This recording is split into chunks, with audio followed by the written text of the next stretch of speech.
Now I want to talk about a concept that can be really confusing, the difference between jQuery collections and DOM nodes. Let's take a look at this code down here.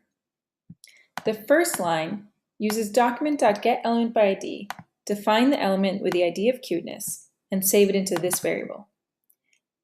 The line after uses jQuery to find the element with the ID of cuteness and save it into this variable. Now, what is the actual return value of these functions? Are both of these variables storing the exact same data? Pause and think about it for a second. The answer is no. They are not storing the same data. The first variable is storing a DOM node. And since it's storing a DOM node, that means that we can use DOM properties on it, things that the browser gives us, like inner HTML. And you can see that we're successfully changing the inner HTML. This variable is storing a jQuery collection, a special object that jQuery creates. And since it's returning a jQuery collection, that means that we can call jQuery methods on it, like HTML. See, we can see that it's successfully changing the HTML. Now, if we tried using that method on this variable, it wouldn't work. And if we tried setting the inner HTML property on this variable, it also wouldn't work. So you might be wondering, why does jQuery go through the effort to turn DOM nodes into jQuery collections? Why doesn't it just return the DOM node?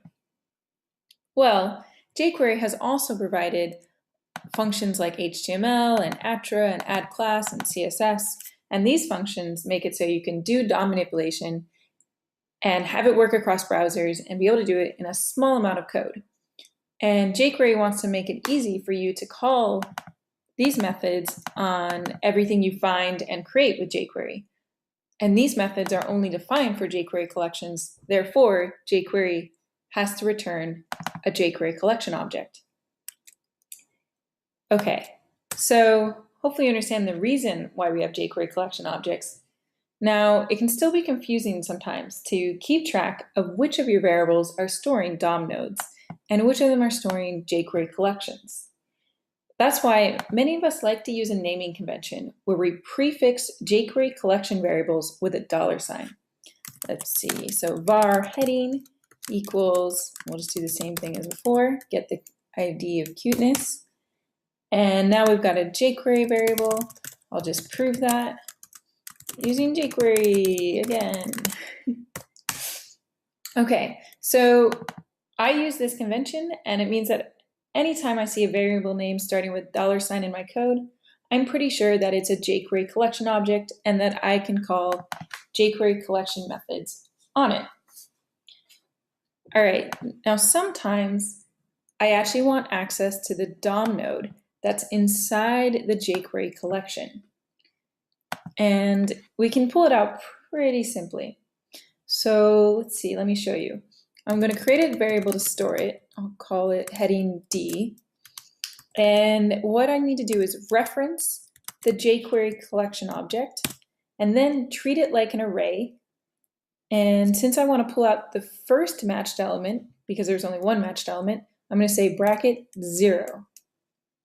There we go. That does it.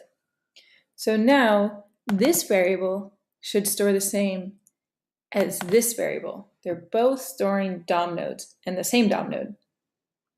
Cool. Okay, so sometimes I might have a DOM node and I want to turn it into a jQuery collection. To do that, let me show you. Let me create a variable starting with a $sign, since we're doing that now.